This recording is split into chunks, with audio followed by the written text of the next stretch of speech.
Ya,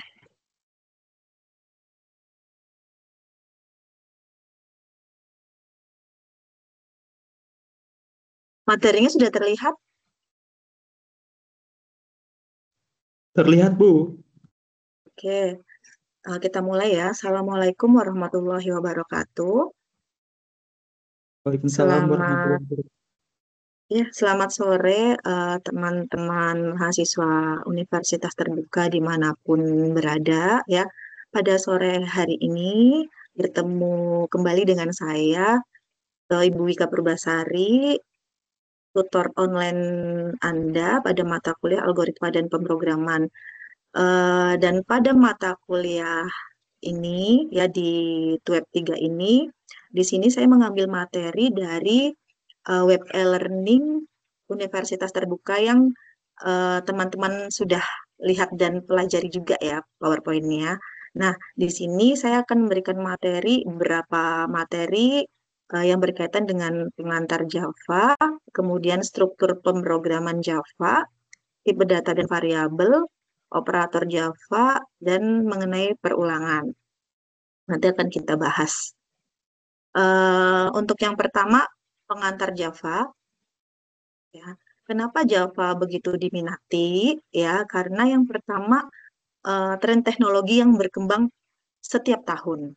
Ya, nah ini ada penjelasannya.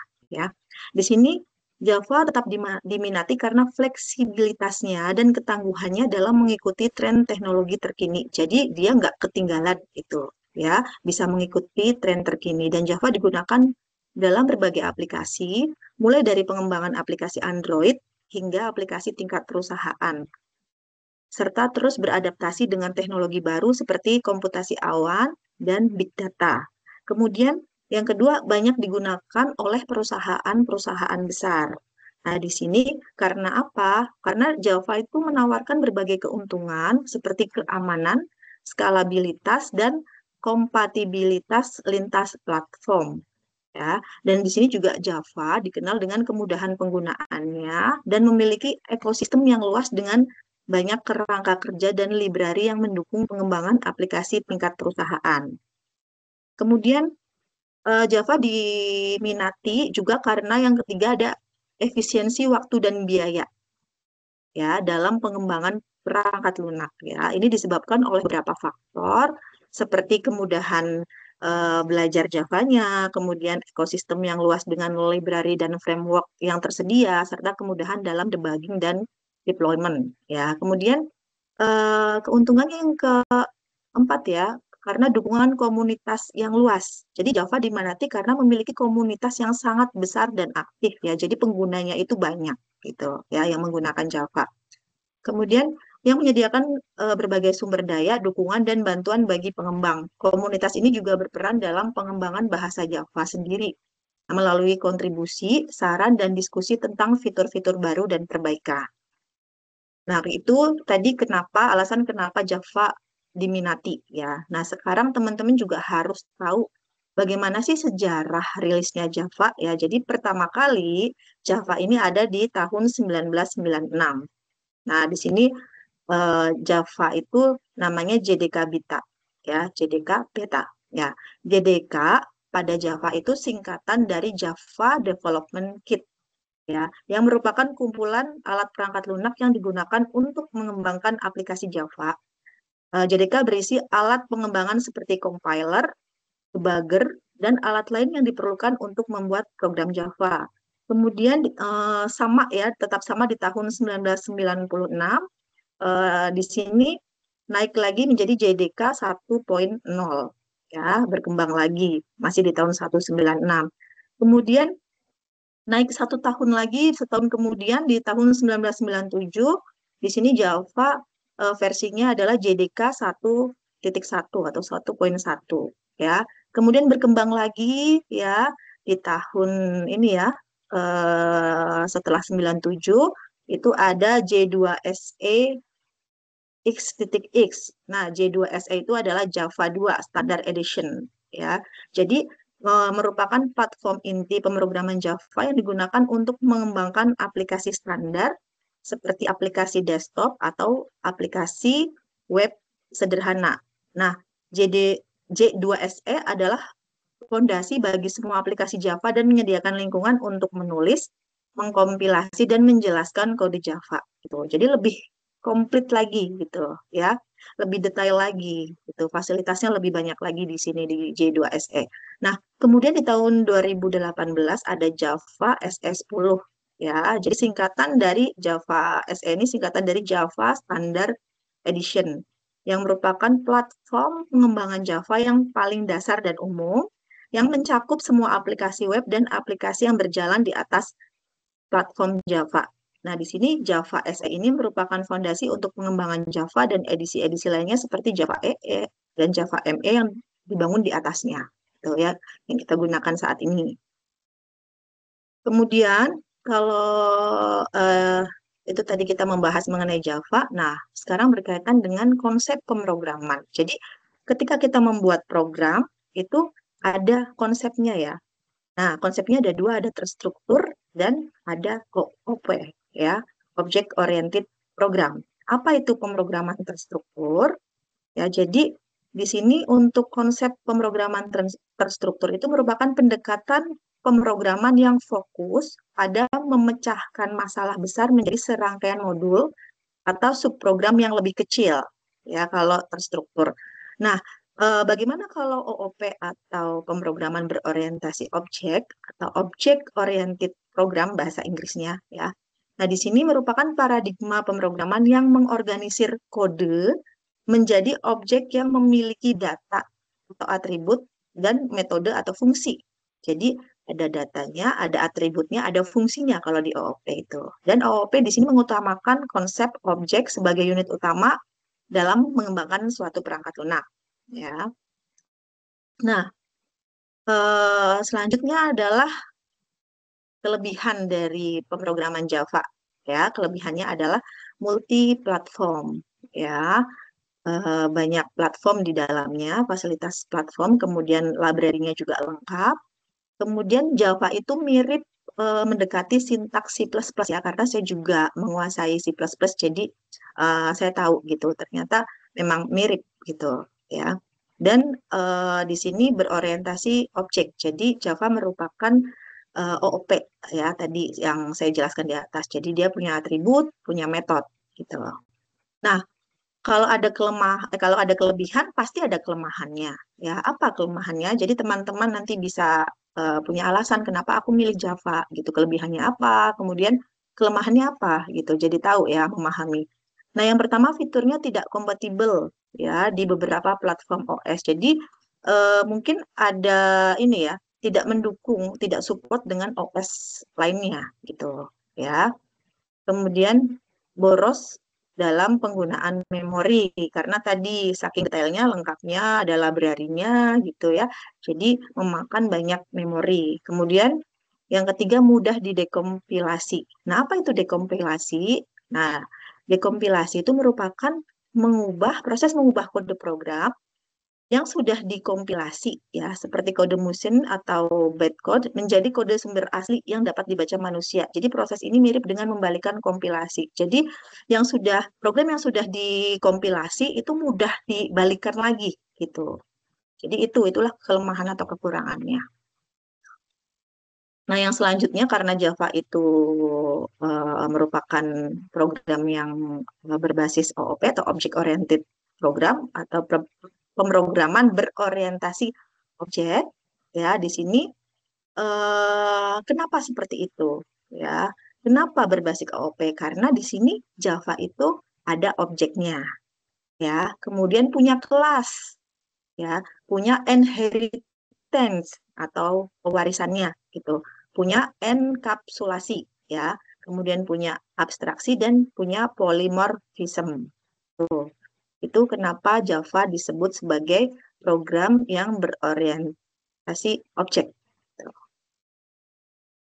Kemudian apa itu objek? Ya, objek merupakan bagian terkecil pemrograman yang memiliki sifat dan karakteristik. Ya, karakteristik objek ya itu eh, mempunyai ini dijadikan sebagai state atau status atau atribut atau properti ya atau identitas atau suatu nilai yang dapat ditulis untuk menggambarkan objek itu sendiri.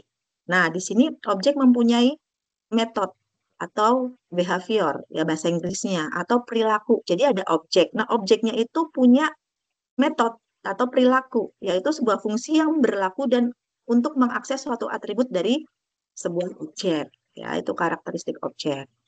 Nah, di sini contohnya ya, saya contohkan. Ini ada gambar sepeda. Nah, sepeda mempunyai atribut apa saja? Berarti atribut itu sesuatu yang melekat pada sepeda. Nah, berarti sepeda mempunyai pedal, mempunyai roda, mempunyai gigi, punya kecepatan, punya warna, dan punya jenis gitu. Berarti sesuatu yang melekat di sepeda gitu. Itu namanya atribut, sesuatu yang melekat di objek gitu ya. Objeknya sepeda ya. Kemudian, nah sepeda ini juga mempunyai metode ya.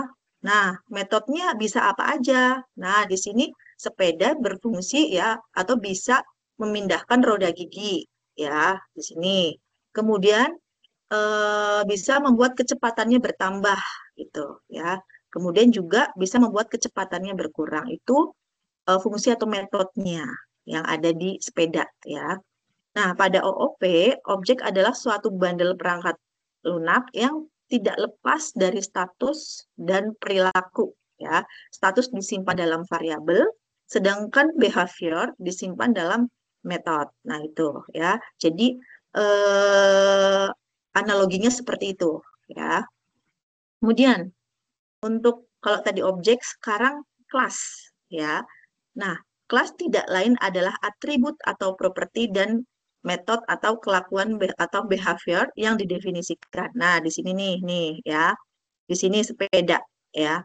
Sepeda punya berapa kelas di sini ya? Ini objeknya sepeda. Sepeda punya 3 kelas, yaitu sepeda gunung, sepeda balap, dan sepeda tandem. Ya, itu kalau dicontohkan melalui sepeda itu seperti itu.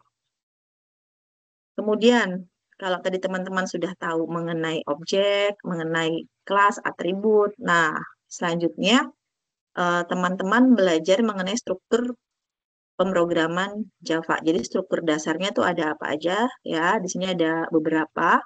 Nih, ada documentation section, package statement, import statement, interface statement, class definition, dan main method class yang terjadi main method definition. Nah, di sini ya untuk dokumentasi yang pertama ya, dokumentasi section nih. Yang pertama, contoh pertama di sini untuk dokumentasi itu merupakan komentar atau penjelasan singkat untuk setiap baris atau blok tertentu untuk menjelaskan fungsi atau baris program macam sintaks komentar. Jadi ketika teman-teman menuliskan suatu baris program, nah untuk bisa mengingat-ingat gitu ya bahwa program tersebut ini adalah fungsinya untuk ini gitu. Nah, teman-teman bisa membubuhi komentar di sebelahnya ya dengan cara ini ya, membuat garis miring, kemudian tanda aster di sini, kemudian dituliskan komentarnya. Komentar ini tidak akan dieksekusi, itu sebagai pengingat kita ya selaku programmer gitu, biar tidak lupa. Jadi dikasih keterangan di samping coding, tapi dengan catatan harus ada slash, kemudian aster, kemudian ditutup oleh aster dan slash lagi, itu seperti itu. Itu kalau contohnya kalau mau bikin pengingat satu baris. Nah, kemudian kalau mau bikin pengingat lebih dari satu baris, berarti ini formatnya slash, kemudian aster-aster, kemudian titik-titik ini diisi komentarnya terserah apa, kemudian ditutup oleh aster dan slash. Ya, di sini contohnya slash, aster-aster, komentar ini tidak akan dieksekusi. Kemudian lagi, dua aster lagi termasuk baris ini. Nah, ini lagi ya. Nah, ini tidak akan dibaca program karena sebagai pengingat kita gitu ya. Kemudian kalau cuma satu baris aja itu nggak perlu pakai aster ya, hanya ini aja slash slash 2 kali gitu. Kalau cuma satu baris itu seperti itu caranya ya untuk dokumentasi ya. Kemudian kalau statement package ya, yang kedua tuh statement package. Paket atau package itu merupakan cara untuk mengelola sekelompok kelas, interface atau subpaket yang didefinisikan dengan sebuah nama tertentu berdasarkan kesamaan atau kemiripan fungsinya. Nah, di sini syarat membuat package itu terdiri dari pendeklarasian dan pemberian nama paket, ya, kemudian membuat struktur dan nama folder berdasarkan kemiripan fungsi dan kompilasi kelas-kelas sesuai dengan nama paket. Contohnya misalnya membuat paket, misalnya package, ya, kemudian nama paketnya apa, gitu ya. Di sini package, contoh nama underscore paket, kemudian diakhiri dengan titik dua, ya. Kalau di Java itu diakhiri dengan titik dua. Gitu. Ini untuk membuat package format penamaannya seperti ini, ya. Nah, kemudian masih di statement package, ya. Di sini contohnya ya, kita contohkan lagi sepeda lagi. Nah, di sini jika kita memberikan nama paket adalah paket sepeda, ya. Nama paketnya paket sepeda, ya, dengan dua kelas. Nah, di sini ada folder ya, kita bikin satu folder, yaitu foldernya namanya paket sepeda, ya.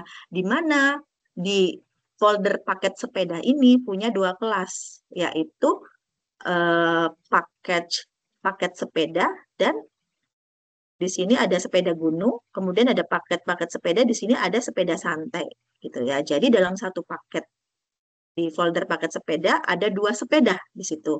Yang pertama sepeda gunung, ya, ini seperti namanya, kelasnya sepeda gunung. Yang kedua paket sepeda santai, ini ya sudah ada namanya. Nah, jadi eh, ini ilustrasinya ya, atau analoginya tuh seperti itu untuk pemberian nama paket, ya. Nah, bagaimana cara memanggil paket dan kelas yang ada dalam paket? Nah, bagaimana kita ini dalam pemrograman Java itu bisa memanggil memanggil paket dan kelas yang ada di dalam paket. Jadi ada paket, terus di dalamnya ada dua paket lagi, yaitu paket gunung, sepeda gunung, dan paket sepeda santai. Gimana cara manggil si sepeda gunung dan sepeda santai? Nah, nanti ada caranya di bawah, ya. Tapi sebelum itu kita belajar ke statement import, ya. Import adalah pernyataan yang digunakan untuk merujuk suatu metode atau kelas yang dinyatakan dalam paket library. Ya, lainnya untuk digunakan pada program induk. Contohnya import, kemudian namanya from package titik dua. Ya, ini ada depannya harus dikasih fungsi import gitu. Kemudian nama dari ininya, ya. Importnya apa? From package misalnya seperti itu. Nah, contohnya untuk import, tadi teman-teman sudah tahu package ya, bagaimana contohnya. Sekarang kalau import. Nah, kalau import ini seperti ini ya. Kalau import itu, ini tadi ada paket folder paket sepeda. Di dalamnya ada dua paket lagi, yaitu paket sepeda gunung, kemudian paket sepeda santai. Nah, untuk membuat sintak importnya bagaimana? Lihat di sebelah kiri atas nih. Di sini ada import paket sepeda. Berarti ini menuju ke folder paket sepeda tadi, ya. Itu. Nah, kemudian kelas sepeda. Nah, kelas sepeda, kemudian di sini di sini ditulis public static void main, kemudian string argumen. Ya, ini tipe data ya, void main untuk menampung argumen di bawahnya. Nah, kemudian sistem out println ya, di sini akan tercetak jenis sepeda. Nah, yang kedua ini tercetak garis seperti ini. Nah, kemudian nah ini yang tadi saya bilang memanggil paket. Bagaimana sintaknya ini memanggil paket ya? Sepeda gunung ya. Kemudian sepeda satu sama dengan new sepeda gunung. Kemudian sepeda satu titik sepeda gunung. Kemudian dipanggil itu memanggil yang folder paket sepeda gunung. Nah, kemudian manggil folder paket sepeda santai di sini ya, sepeda santai. Kemudian kita kasih nama sepeda dua, sepeda santainya. Kemudian di sini dikasih new sepeda santai. Kemudian sepeda dua titik sepeda santai. Jadi sepeda dua itu merupakan ini paket kedua, yaitu sepeda santai. Itu ya.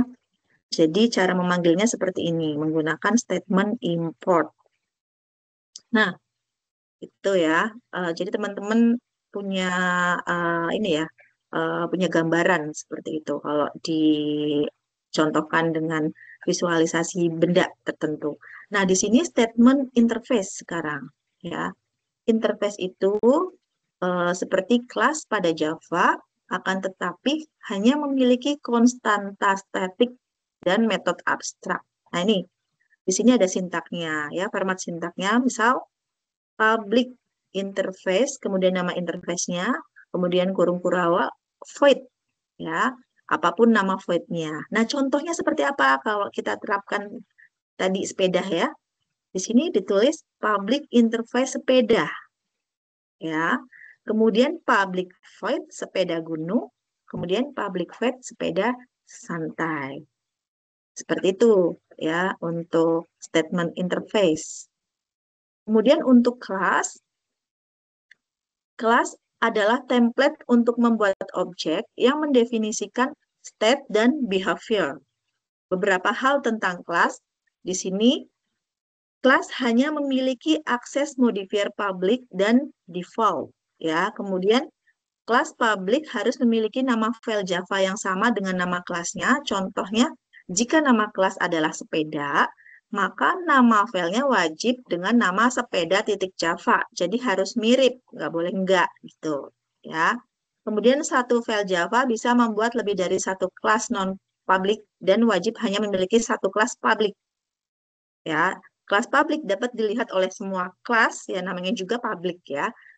Kemudian kelas dengan akses default hanya bisa dilihat oleh kelas dalam paket yang sama gitu. Jadi kalau paketnya beda ya berarti dia nggak bisa ngelihat gitu. Jadi harus di paket yang sama ya. Nah, file Java tanpa kelas public tidak memiliki batasan penamaan. Ya, contohnya di sini kelas ya.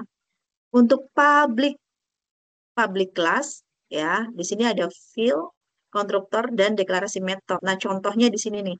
Public class sepeda gunung ya. Nah, kemudian public void info, kemudian sistem out println ini sepeda gunung gitu ya. Jadi pembuatannya contohnya seperti ini. Itu ya untuk kelas. Ya, itu tadi macam-macam yang ada di pemrograman Java. Ya, ada kelas, atribut, metode, fungsi dan lain sebagainya.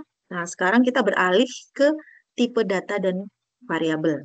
Ya, karena jika kita mau mengimplementasikan suatu coding, gitu membuat coding wajib ada tipe datanya ya, agar bisa digunakan untuk menampung data ya. Apa itu tipe data? Tipe data merupakan klasifikasi data yang mengenalkan kompilator atau penerjemah bagaimana programmer bermaksud untuk menggunakan data ya.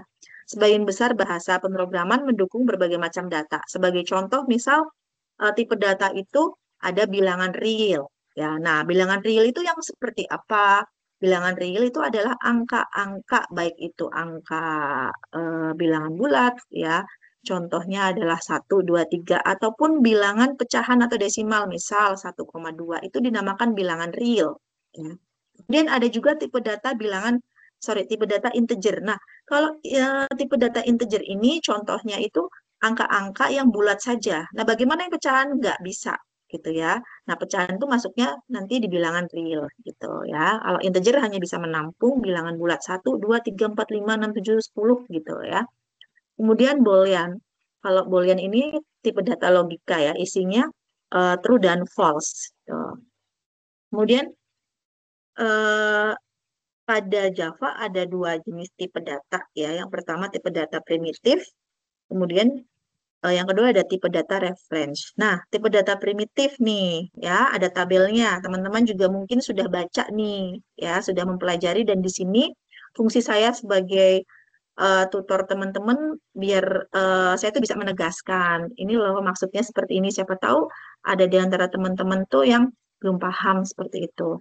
Nah, contohnya Boolean tadi ya, tipe data Boolean tadi juga saya sudah menjelaskan. Ini nilainya berisi true atau false. Jadi benar atau salah ya.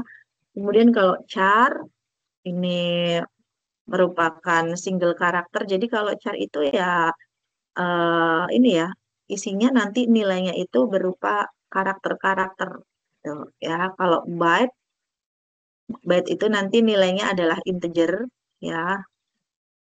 Nama tipenya byte, nilainya integer ya. Nah, nanti integernya itu sampai dari angka -128 sampai 127 ya. Kemudian kalau short itu nilainya integer. Nah, di sini bedanya itu integer itu bilangan bulat ya, jangan lupa. Di sini itu bedanya itu lebih besar kalau di short itu dari min 32768 sampai 32767 gitu ya. Kalau integer, nilainya integer, nah di sini lebih ini lagi, tinggi lagi ya integer nih ya, dari min 2144748 sampai 2144748. Kemudian ada long integer ya, ini lebih panjang lagi ya, bedanya di panjang datanya ya. Kemudian ada float ya, float ya, di sini ada min 3, bla bla bla bla nih ya kali 10. Nah ini merupakan angka pecahan ya. Kemudian ada double, double juga isinya juga pecahan tapi lebih panjang lagi gitu lah. Jadi nanti tergantung kita itu sebagai programmer mau memberikan tipe data apa, tergantung juga sesuai dengan kebutuhan gitu. Kalau memang butuh yang lebih besar ya di sini kan untuk yang pecahan ada float, double gitu. Jadi mau pakai yang mana gitu. Kalau integer yang lebih nilainya integer, di sini juga sudah ada ini ya jangkauan angkanya. Jadi kita bisa pasnya itu menggunakan yang mana seperti itu. Nah, untuk tipe data primitif Boolean ya. Nah, contohnya seperti ini nih. Ya, di sini ada output ya. Sebelum saya ke programnya, ke contoh codingnya, di sini ada output. Ya, outputnya itu eh, tipe data boolean ya. Nilai boolean kondisi 7 lebih besar dari 10. Nah, 7 lebih besar dari 10 itu kondisinya adalah salah ya atau false. Jadi dia akan muncul ini sama dengan false. Ini outputnya ya. Nah, benar ini isinya benar karena memang 7 itu bukan lebih dari 10 tapi kurang dari 10. Maka di sini benar kalau 7 itu sorry, salah false kalau 7 itu lebih dari 10 karena 7 itu bukan lebih dari 10 ya. Nah, nilai boolean statusnya apa? Jadi status atau kondisi jawaban yang di sini bernilai true karena jawabannya false. Jadi memang jawabannya benar. Jadi statusnya itu menjawab benar ya, yaitu true ya. Nah, bagaimana penggunaan codingnya? Codingnya ini seperti ini nih ya, di atas kita lihat ya. Public class tipe boolean, kemudian di sini ada void main, kemudian deklarasinya di mana boolean di sini variabelnya adalah boolean kondisi dan boolean status. Nah, boolean kondisi dan status ini dikasih tipe data boolean ya yang berisi tadi true dan false ya. Kemudian di sini juga ada variabel nilai 1 dan nilai 2 ya, berisi integer karena nanti angka yang mau dimasukkan adalah bilangan bulat. Jadi dikasihnya integer gitu. Nah, mana Bu bilangan bulatnya ini nih? Nilai 1 sama dengan 7, nilai 2 10. Nah, dia menanggung bilangan bulat. Makanya di sini dikasih integer tipe datanya. Kemudian boolean kondisi, ya boolean kondisi, ya ini variabel tadi memanggil variabel, di mana isi dari boolean kondisi itu adalah nilai 1 lebih besar dari nilai 2. Apa itu nilai 1? Nilai 1 adalah 7, nilai 2 adalah 10. Jadi 7 lebih besar dari 10 boolean kondisinya. Ya, berarti di sini variabel boolean kondisi berisi 7 lebih dari 10. Ya, nah boolean statusnya sama dengan true ya diisikan true ya di sini. Nah, untuk bisa menampilkan tadi output yang seperti ini, nah ini ya tipe data boolean, di sini tipe data boolean, kemudian ini ada garis penghubungnya. Nah, di line ketiga untuk cetak, di sini nilai boolean kondisi 7 lebih dari 10 sama dengan, nah dipanggillah di sini boolean kondisi ya. Kenapa boolean kondisi? Karena memanggil ini tadi boolean kondisi di mana isinya adalah 7 lebih dari 10 ya di situ. Nah, kemudian jawabannya apa? Jawabannya adalah false. Jadi akan ditampilkan di sini. Nah, kemudian nilai boolean status. Nah, nilai boolean status itu apa? Nah, di sini nilai boolean status adalah ini true benar gitu ya di sini. Nah, kenapa ini kok ketika dipanggil boolean kondisi itu jawabannya di sini itu adalah isinya kan nilainya isinya kan 7 lebih dari 10. Kenapa bisa muncul false? Lihat tipe datanya di atas. Nah, tipe data di atas di sini boolean kondisinya adalah Boolean gitu. Jadi dia tidak menampilkan angka ya, tapi menampilkan true atau false. Jadi yang ditampilkan di sini adalah false karena tadi tipe datanya Boolean. Gitu. Bisa dipahami ya sampai sini ya teman-teman. Masih adakah Muhammad Afa dan tadi bisa dipahami ya? Oke, saya lanjut saja ya. Kemudian tipe data primitif eh, char ya. Di sini nih ini contohnya ya. Di sini menampilkan tipe data char eh, A. Kemudian char 1A, char 2 tanda tanya, kemudian char 3 AB gitu ya. Kita lihat kok bisa sih menampilkan output seperti ini ya, keluarannya seperti ini. Nah, dilihat di sini deklarasinya, di sini char semua nih. Untuk variabelnya ada 3, char 1, 2, dan 3, dan ketiga variabel juga tipe datanya adalah char. Ya, di mana kenapa char? Karena menampung ini ya huruf nih dan menampung karakter tanda tanya ya. Ada A, kemudian ini huruf heksadesimal 0x0f32, kemudian ini slash T gitu ya. Nah, nanti di sini dipanggil nih outputnya dipanggil char 1. Nah, di sini berarti dipanggil char 1 outputnya apa? Outputnya A. Nih. Char 2 outputnya apa? Outputnya tanda tanya ini ya, huruf heksadesimal di sini. Kemudian char 3 outputnya apa? Outputnya adalah nih ya. Karena di sini ditulis A plus, nah slash T itu untuk spasi ya, slash tab ya. Kemudian B, berarti outputnya yang muncul adalah A, kemudian spasi B, seperti itu ya. Jadi teman-teman itu memahami logikanya, kok bisa sih muncul output seperti ini gitu. Nah, bagaimana codingnya itu dipahami. Nah, kemudian ini kita lewati ya. Tadi sudah ada contohnya, kita langsung ke tipe data referensi ya. Tipe data referensi merupakan tipe data yang digunakan untuk memegang referensi dari sebuah objek atau instan dari kelas. Ya, pendeklarasian tipe data ini hampir sama dengan deklarasi pada tipe data primitif, ya, sama aja sama tipe data primitif ya caranya. Nah, bedanya ketika kita mendeklarasikan tipe data referensi, kita harus membuat instance dari kelas tersebut ke objek. Ya, contoh tipe data referensi ya ada class, array, dan interface. Ya. Nah, di sini ada contohnya referensi kelas ya, kita lihat ya. Di sini, nah, di sini membuat instant class ya.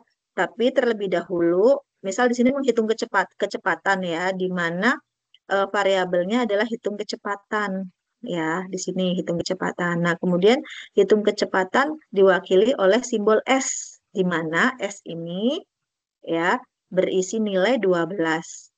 Nah, kemudian hitung kecepatan diwakili oleh simbol T. Nah, di mana nilainya adalah 2 gitu ya.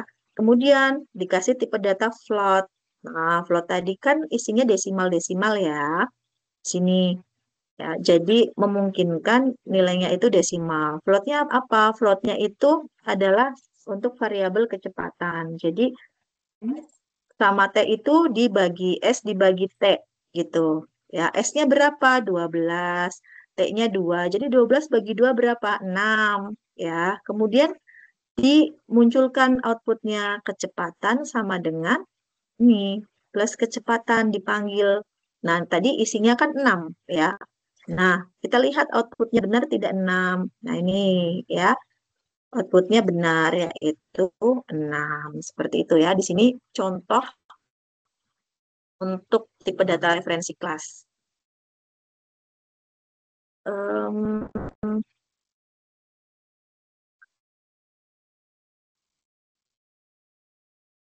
ini ya, share-nya hilang ya. Sebentar. Sudah terlihat lagi, teman-teman, materinya?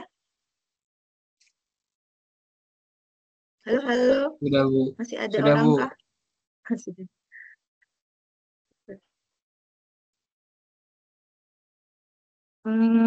Kita ke, kalau tadi kelas, kita ke variabel.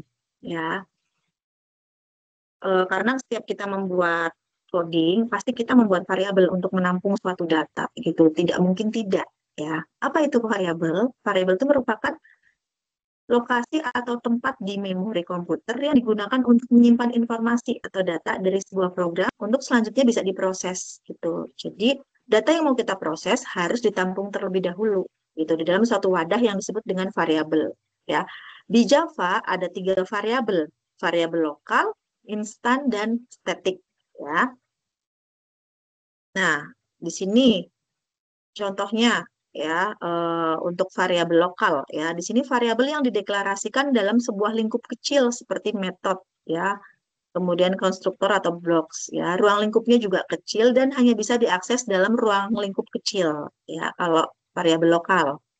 Nah, di sini ada implementasinya. Misal ya, di sini variabelnya itu cepat ya, nama variabelnya cepat, kemudian tipe datanya integer ya. Nanti karena untuk ini menampung angka integer ya.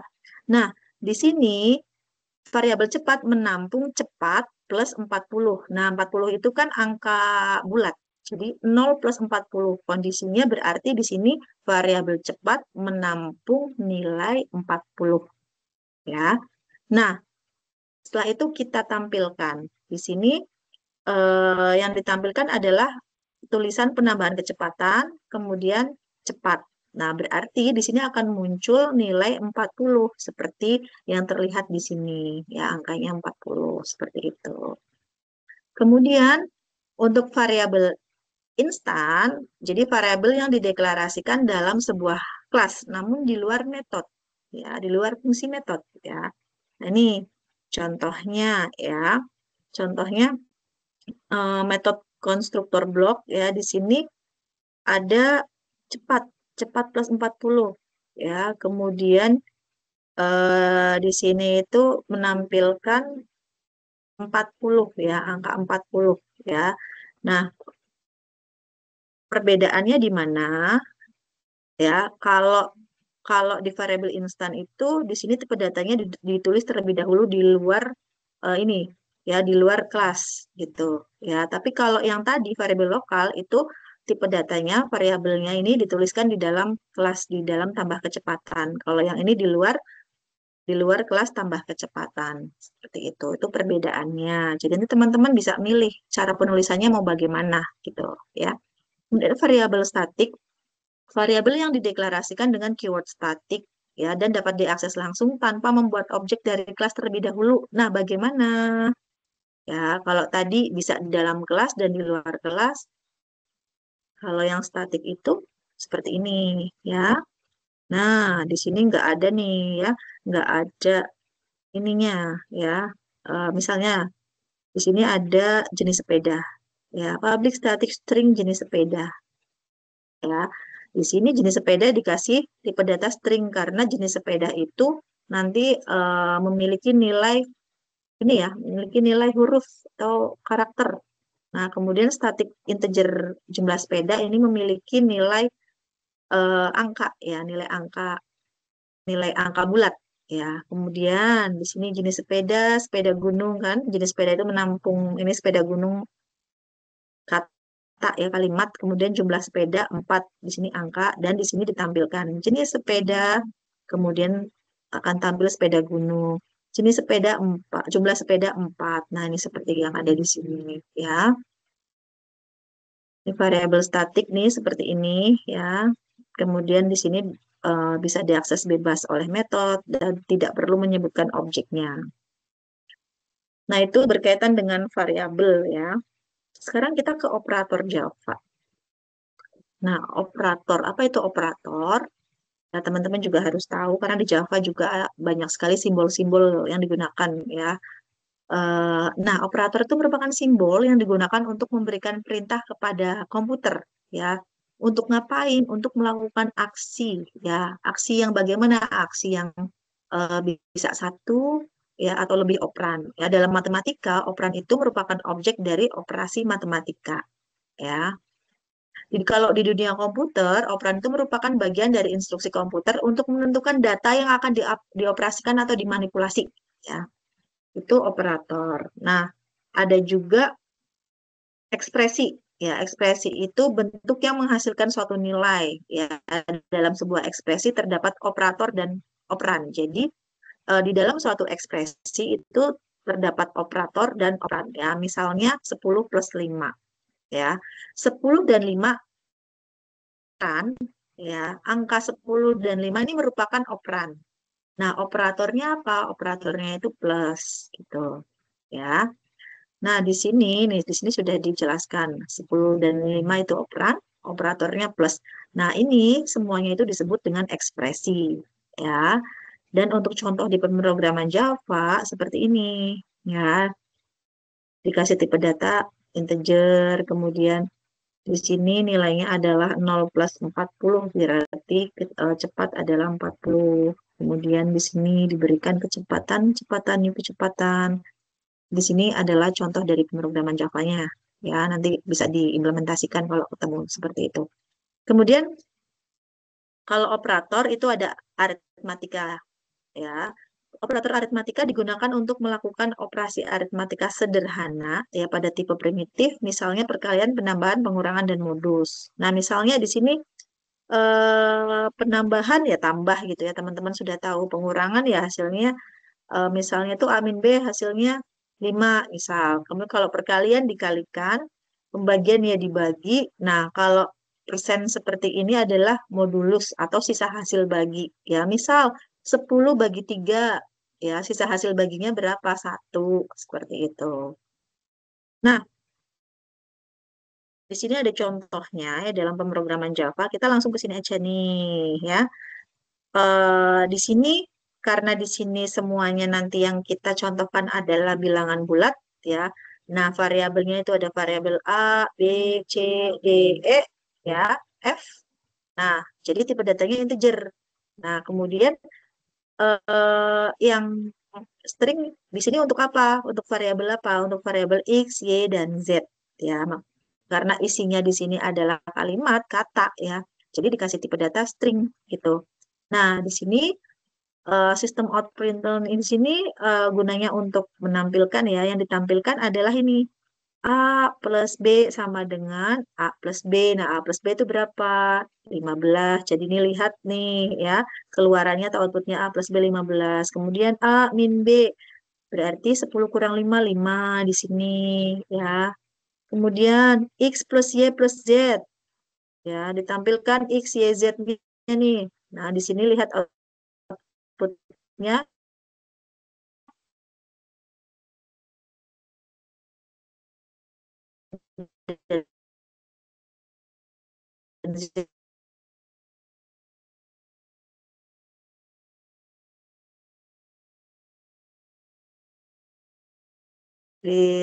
Hasilnya berapa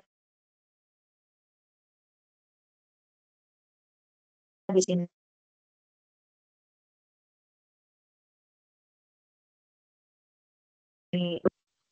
Sama 5.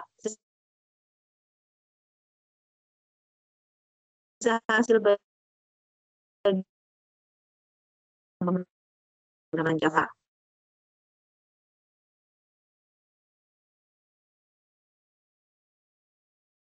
Itu untuk memanipulasi nilai variabel itu sendiri ya, dan digunakan dalam perulangan dan logika if ya. Contoh nih ya, kalau unary itu kalau plus itu bukan ditambah, kalau ditambah tadi yang aritmatika ya. Kalau plus di sini if.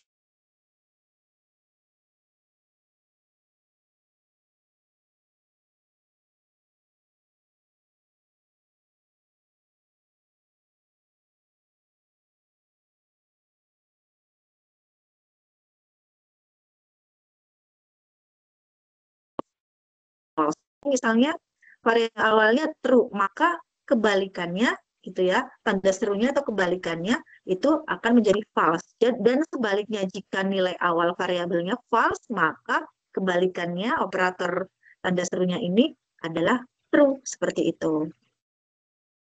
Nah, untuk contoh yang unary, misal di sini ada integer,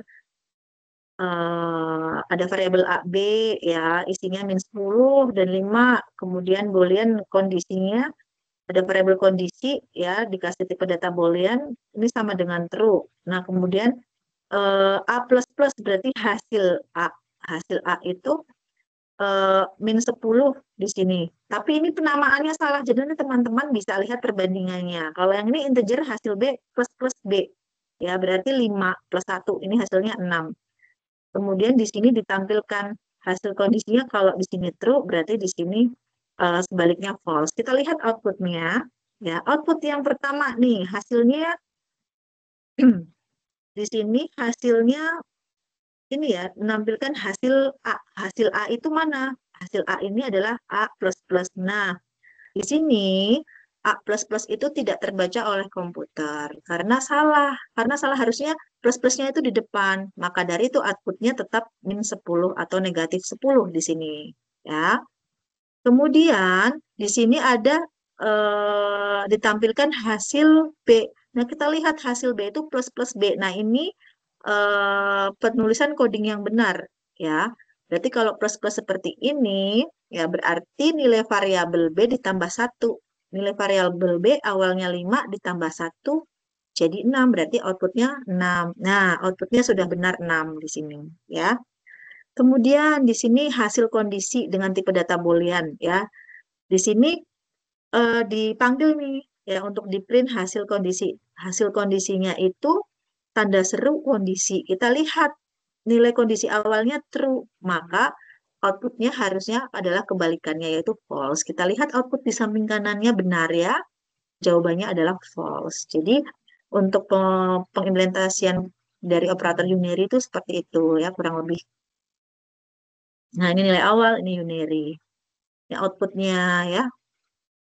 Kemudian ada operator penugasan, ya, aritmatika, ya, kemudian operator penugasan. Nah, operator penugasan atau assignment adalah operator yang memberikan tugas pada variabel tertentu. Nah, contohnya di sini ya pengisian nilai itu simbolnya sama dengan kalau penambahan itu plus sama dengan, kalau pengurangan min sama dengan, perkalian aster sama dengan, pembagian slash sama dengan, dan sisa hasil bagi persen sama dengan. Jadi ditambahin sama dengan, bedanya itu. Ya. Nah, di sini adalah contohnya, misal di sini ada variabel A dan B 20, A-nya 20, B-nya 10. Kemudian ditampilkan nih, plus sama dengan B. Ya, A plus sama dengan B berarti 20 tambah 10 hasilnya outputnya 3. Ya, nih. Outputnya 30 nih benar ya. Kemudian A min B berarti 20 kurangi ini ya min B di sini ya A sama dengan A min B ya berarti 30 ya A-nya tadi sudah kondisinya 30 B-nya 10 ya. Kenapa 30 tadi? Ya di sini sudah kondisinya adalah 30 berarti sini 20 kemudian A bagi B 20 bagi 10 2 ya dan sampai ke bawah itu ya sesuai dengan fungsinya dan ini adalah outputnya ya diterapkan di sini operator penugasannya ya. Kemudian selanjutnya adalah operator relasional ya. Relasional teman-teman sudah paham ya, ada lebih besar, lebih kecil, sama dengan, tidak sama dengan ini seperti ini tanda seru, kemudian sama dengan, kemudian lebih besar dari sama dengan, kemudian lebih kecil sama dengan. Nih seperti ini simbolnya. Jadi eh, berbeda ya, penulisannya berbeda di Java nih. Nah, ini penerapannya A-nya 10, B-nya 20. Kemudian ini merupakan relasional ya, operator relasional ini outputnya. Di sini A-nya 10 ya, di sini B. Dan di sini hasilnya adalah 10 ya. Kemudian A sama dengan B ya. Kemudian yang kedua adalah hasilnya di sini adalah B ya. Kemudian A tidak sama A sama dengan B. Ini di sini logika booleannya ya. Di sini false gitu ya. Karena 10 tidak sama dengan 20. Jadi di sini jawabannya false, salah gitu. Kemudian lanjut lagi ya. Di sini A tanda seru kemudian B gitu ya. Hasilnya true ya. Kemudian A lebih besar dari B 10, apakah lebih besar dari 20? Tidak, maka hasilnya adalah false ya. Dan sebagainya di sini ya, teman-teman nanti bisa mempelajarinya. Nah, kemudian operator logika ya. Kalau operator logika ya, tadi ada true sama false ya. Di sini operator logika, misalnya operatornya NN, ini keterangannya N ya, sorry dan ya, pakai bahasa Indonesia aja. Kalau yang garis dua seperti ini atau. Jadi tabel pembanding dengan operator logika NN ya atau dan, misal di sini true ya, true sama true ya untuk dan ya, true dan true hasilnya true. True dan false hasilnya false. False dibandingkan dengan true ya, dan true hasilnya false, dan false operatornya dan kemudian nilai keduanya false, di sini hasilnya false. Itu seperti itu ya. Nilai satu false. Nah, operatornya n. Nah, nilai duanya false gitu. Jadi hasilnya nanti false. Nah, seperti ini contohnya. Sini ada variabel A, B, C ya, tipe datanya integer. Kemudian A-nya 10, B-nya 20, C-nya 15. Di sini ada variabel JKMN untuk menampung ini ya, untuk menampung jawaban dari ini ya. Di sini dikasih boolean karena nanti outputnya adalah ini boolean ya. Contohnya nih ya, tampilkan J. Nah, J berarti di sini A lebih besar dari B. 10 lebih besar dari 15. False ya, salah gitu. Nah, kemudian salah ya atau false. Ini operator logikanya dan. Kemudian cari lagi A lebih kecil dari C, 10 lebih kecil dari C, benar. Berarti false ketemu true, hasilnya adalah false gitu. Ya. Kemudian contoh lagi di sini ya, yang terakhir nih yang N. Sebentar ya, saya cek laptop dulu, baterainya habis. Sebentar. Contoh misal di sini B lebih kecil dari A. 20 apakah lebih kecil dari A? Gitu. A-nya isinya 10. Oh, salah gitu ya. Nah, kemudian di sini operator atau ya. C apakah lebih besar dari A? Ya. 15 apakah lebih besar dari A? Oh, benar ya. Salah kamu benar, jadi di sini adalah false ya hasilnya. Ya, jadi teman-teman nanti bisa dipelajari untuk logika dan hasilnya. Nah, untuk operator ternary nanti bisa dipelajari. Jadi kita masuk ke perulangan. Ya, perulangan dalam bahasa pemrograman Java nih. Apa itu perulangan? Fitur yang memfasilitasi eksekusi instruksi atau fungsi yang berulang-ulang. Ya, ini materi terakhir ya. Perulangan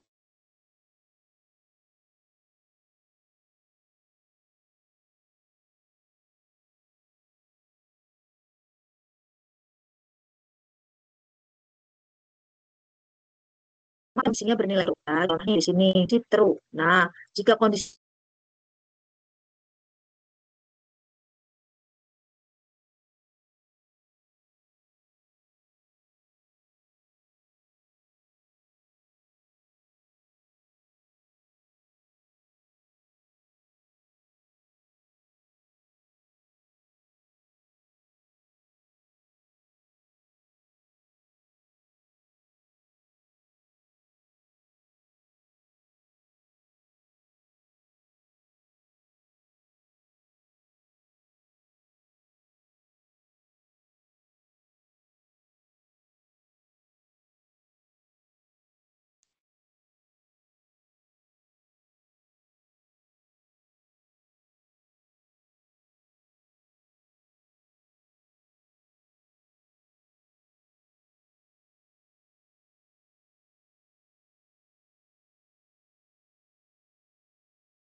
Di sini for, kemudian integer i sama dengan 10, berarti angka i itu nilai i dimulai dari 0. Jika i kurang dari 5, berarti 0 sampai dengan 4, kan kurang dari 5. Kemudian i plus plus ya. Kemudian di print, sistem out print ya. Jadi penulisannya itu dalam satu baris, beda di penulisannya aja untuk for ya. Nah, berarti yang tampil juga sama outputnya seperti ini. Itu yang for ya, perulangan for contohnya. Nah, ada lagi selanjutnya adalah perulangan do while. Ya, cara kerja perulangan do while sebenarnya sama seperti perulangan while. Bedanya kalau do while itu melakukan looping sekali baru melakukan pengecekan kondisi. Ya, ini seperti ini do while ya. Di sini kondisinya, jika kondisinya benar, maka dia akan melakukan blok pernyataan, ya, blok pernyataan. Kemudian ke kondisi lagi, kondisinya benar lagi, melakukan blok pernyataan lagi sampai ketemu kondisinya salah, maka dia tidak akan melakukan apapun. Contohnya seperti ini ya. Nih, penulisannya itu pakai do a while, ya. Integer i-nya dimulai juga dari angka 0, ditulis do, ya. Apa yang dilakukan nih? Berarti dia akan dia akan menampilkan nilai i ya, di mana nanti nilai i tersebut ya itu akan melakukan perulangan nih i plus plus ya, perulangan do while. Nah, kemudian perulangannya bagaimana? Perulangannya itu ketika nilai i lebih kecil dari 5 ya. Jadi beda di penulisannya ya. Padahal fungsinya sama. Jadi nanti teman-teman boleh ini ya mau yang mana gitu ya, sesuai dengan keinginan teman-teman, dan teman-teman punya perbendaharaan. Jadi kalau perulangan itu tidak hanya for aja, tidak hanya while aja, tidak hanya do while aja, tapi ada 3 gitu ya. Kemudian selanjutnya eh, kondisi if ya. Jadi kalau kondisi if, pernyataan if adalah pernyataan pengambilan keputusan ya yang paling sederhana. Contohnya di sini, jika kondisi bernilai benar, maka ini contoh flowchart-nya ya, melakukan blok pernyataan gitu ya. Kemudian di sini langsung blok pernyataan. Jika salah, maka di sini tidak melakukan blok pernyataan. Itu kondisi if ya. Bagaimana penulisannya? Penulisannya itu begini ya. Di sini ada 2 variabel A dan B, di mana variabel A isinya 10, variabel B isinya 20 nilainya. Ya. Nah, bagaimana penerapan if-nya, implementasi if-nya? Jadi, if A kurang dari B, maka, nah, di sini A kurang dari B, selesai. Ya, jadi dibuka dengan kurung buka dan ditutup dengan kurung tutup. Nah, yang muncul adalah A kurang dari B. Seperti itu. Ya, ini if sederhana. Kemudian kalau if else, ya, if else itu berarti di sini pernyataan if else merupakan pernyataan pengambilan keputusan yang diturunkan dari if sederhana. Ya, else adalah blok yang lain jika kondisi if bernilai false. Ya, nah ini contoh flowchart-nya seperti ini. Jika kondisi bernilai true, maka yang dikerjakan adalah blok pernyataan, kemudian tampilkan. Tetapi jika bernilai salah, yang dikerjakan adalah blok pernyataan yang kedua. Jadi di sini ada 2 ini ya. Kalau benar itu yang dikerjakan adalah blok pernyataan pertama ya. Kalau salah, berarti dia akan mengerjakan blok pernyataan yang kedua. Kemudian selesai. Contohnya misalnya dalam pemrograman Java, di sini ada 2 variabel A-nya 20, B-nya 20 nilainya. Jika A kurang dari B, ya jika A kurang dari B, nah kita lihat A-nya kurang dari B enggak, ya gitu ya. Jika A kurang dari B, ya, maka yang dikerjakan adalah, yang ditampilkan adalah A kurang dari B nih, ya. Tetapi jika tidak memenuhi kondisi syarat yang di sini, maka yang ditampilkan adalah A lebih besar sama dengan B. Nah, kita lihat apakah A di sini lebih kecil dari B. Ternyata tidak ya, karena nilainya A 20, nilai B 20 ya. Jadi kondisinya sama dengan. Jadi di sini blok pertama di sini tidak dikerjakan. Jadi tidak menampilkan A lebih kecil dari B, yang ditampilkan adalah A lebih besar sama dengan B, ya, sesuai dengan output yang ada di sini, ya. Nah, kemudian selanjutnya adalah kondisi if else. Nah, ini banyak blok pernyataan ya, lebih dari satu. Jika kondisi bernilai benar, maka yang dikerjakan blok pernyataan satu, ya. Kemudian selesai, ya. Nah, kemudian kalau di sini bernilai false, maka dia akan membaca blok pernyataan dua, ya. Nah, dilihat lagi sesuai nggak, sesuai syarat pada kondisi dua nggak, gitu. Kalau tidak, kalau sesuai dia akan mengerjakan blok pernyataan kedua, kemudian selesai. Baik kondisinya false, maka akan membaca kondisi lagi di kondisi ketiga. Ya, kalau benar sesuai kondisinya, dia akan mengerjakan blok pernyataan 3, ya. Dan selesai kalau salah, ya dia akan program akan mengerjakan blok pernyataan keempat, kemudian selesai. Seperti itu. Jadi ada else di dalam else gitu, if else. Ya, contohnya di sini if jika waktu kurang dari 10, maka yang di print adalah pagi. Jika waktunya kurang dari 20, yang di print siang. Tetapi jika selain 10 dan 20 yang di print malam, padahal di sini waktunya adalah 22. Jadi yang di print di sini outputnya adalah malam, ya. Ini ada if else ini outputnya. Itu untuk if else. Bagaimana kalau switch case? Ya, kalau switch case ini pernyataan cabang dengan multi arah, ya, dengan multi arah, jadi banyak arah. Ya, di sini ada ekspresi jika ini menggunakan case. Kalau kondisi switch case itu menggunakan case, ya. Jika switch kondisi ekspresinya nilainya false, maka case nilai satu, ya, dilihat memenuhi syarat tidak. Kalau memenuhi syarat, maka kerjakan blok pernyataan pertama. Kemudian di sini selesai, tampilkan blok. Kalau kondisinya bernilai false, maka dilihat lagi kondisinya apakah case sesuai dengan case pada nilai 2, ya. Jika benar, kerjakan blok pernyataan kedua, kemudian selesai dan tampilkan blok. Tapi kalau salah, dia akan mengerjakan else blok pernyataan selanjutnya ini, ya, yang ketiga gitu. Setelah itu selesai, ya. Nah, untuk penerapannya dalam aplikasi Java seperti ini, ya, untuk switch case. Di sini ada variabel angka, nilainya 1.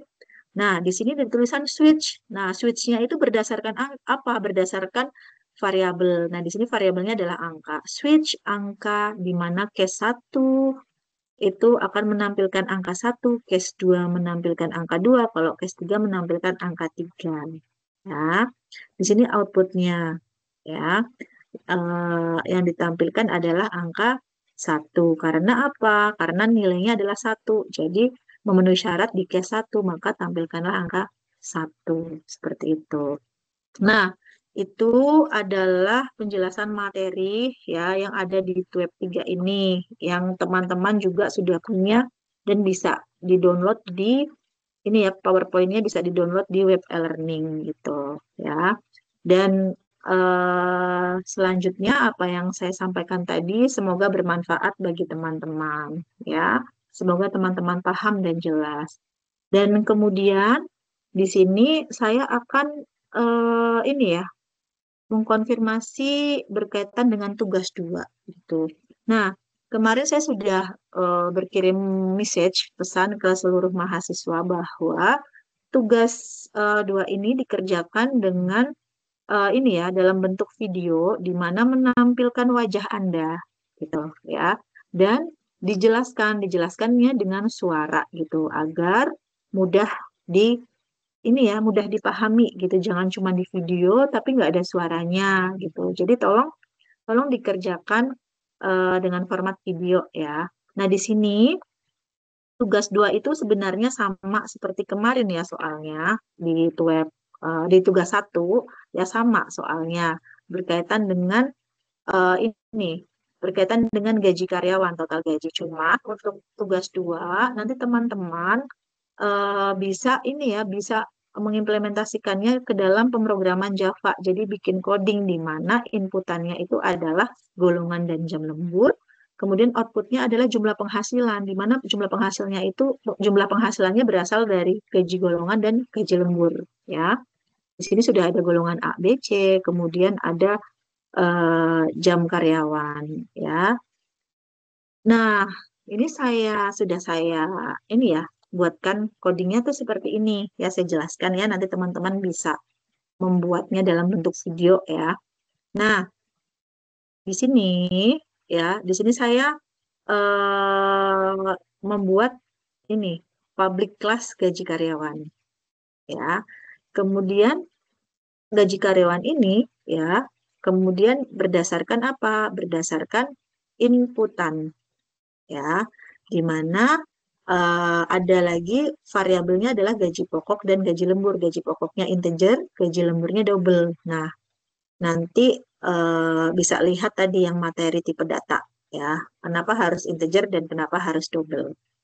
Kemudian di golongan karyawan ya, di sini nanti muncul output di mana tadi inputannya adalah memasukkan golongan karyawan ya. Nah, di mana variabel golongan itu, di sini ada fungsi input next ya. Di sini ada fungsi input next, di dalam Java digunakan untuk membaca nilai integer dan input pengguna melalui objek scanner ya. Jadi fungsi ini mengembalikan nilai integer yang dibaca dari input tersebut. Jadi eh, di sini sebagai fungsi untuk ini ya, menginputkan. Jadi inputannya langsung dari user. Nah, kemudian di sini selain input golongan juga ada input jam lembur. Variabelnya adalah jam lembur dan tipe datanya adalah integer ya, karena jam lemburnya tadi ada 1, 2, 3 jam gitu ya. Kemudian sebagai inputan dari user. Nah, setelah inputan sudah masuk, kemudian baru di sini ya diproses. Jadi proses dalam menentukan gaji karyawan berdasarkan golongan menggunakan if ya, ingat menggunakan if. Tapi kalau teman-teman mau pakai switch case tadi ya, itu juga boleh. Nah, di sini pakai if. Di sini jika golongan sama dengan A, maka di sini gaji pokoknya 5 juta. Selain itu, jika golongan B, gaji pokoknya 6,5 juta. Selain itu, jika golongan C, gaji pokoknya berapa ini? 9,5 juta. Selain itu, jika yang diinputkan di luar A, B, E, maka akan muncul golongan tidak valid. Ya. Nah, setelah menentukan gaji pokok, maka menentukan jam lembur berdasarkan jam lembur.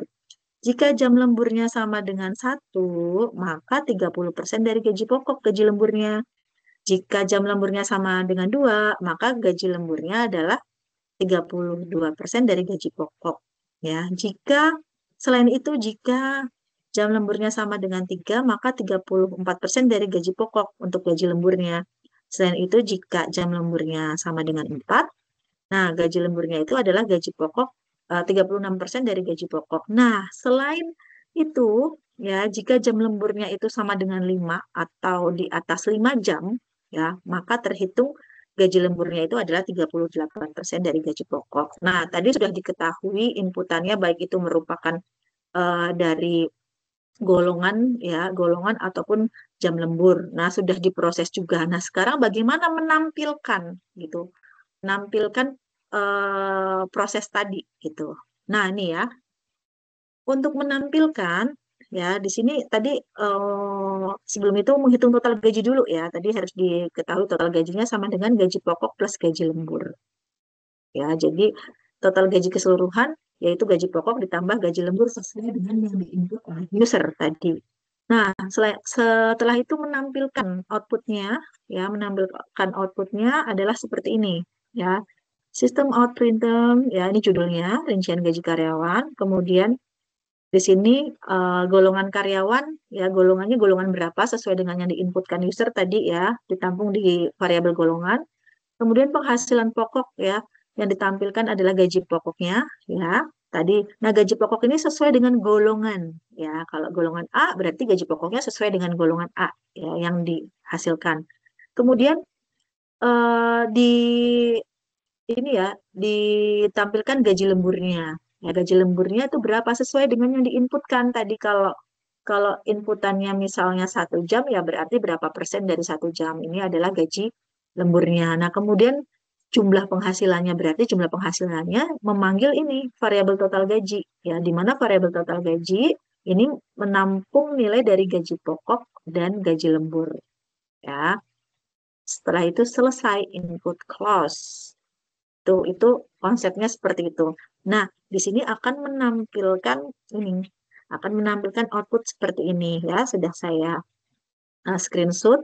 Di sini masukkan golongan karyawan, ya misalnya A, golongannya A. Kemudian masukkan jam lembur, misalnya lemburnya 2 jam. Nah, di sini ada rincian gaji karyawan, golongan karyawannya A, penghasilan pokoknya kalau akan 5 juta, jadi ditampilkan 5 juta, kemudian penghasilan lemburnya berarti 2 jam. Nah, 2 jam itu berapa persen tadi gitu ya, dikali dari gaji pokok. Ternyata untuk lembur 2 jam itu mendapatkan 1.600.000. Nah, untuk jumlah penghasilan total bersih ya, yaitu penghasilan pokok ditambah penghasilan lembur gitu. Jadi jumlahnya adalah 6.600.000 gitu ya.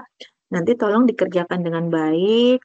Waktunya itu terakhir sampai dengan besok ya, maaf sampai dengan hari Senin ya, dan dikerjakan harapan saya dengan menggunakan format video yang berisi wajah Anda ya, beserta ini penjelasannya juga saya pengen Anda itu menjelaskan pakai suara gitu ya, gitu ya. Saya tunggu tugasnya dan dengan materi ini saya harap teman-teman bisa mengerjakan dengan baik gitu ya. Ini di sini masih ada nggak ya temennya? Oh, masih Mas MA ya, Muhammad Afra Abi masih ada? Halo, halo. Apakah masih mendengar suara saya, Mas? Halo, halo, Mas Afra gitu. Oke, Mas Afra mungkin lagi sibuk ya di sana.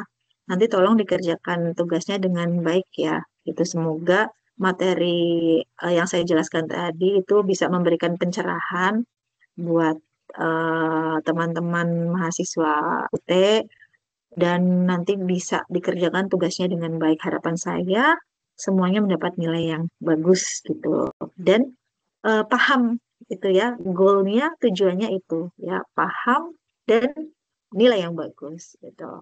Oke, eh, kayaknya sudah terlalu lama.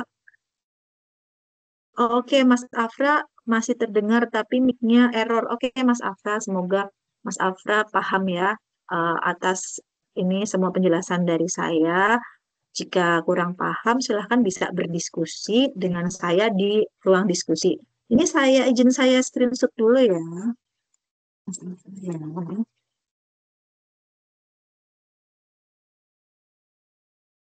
Itu. Oke, untuk perkuliahan pada hari ini untuk web ya, saya rasa ini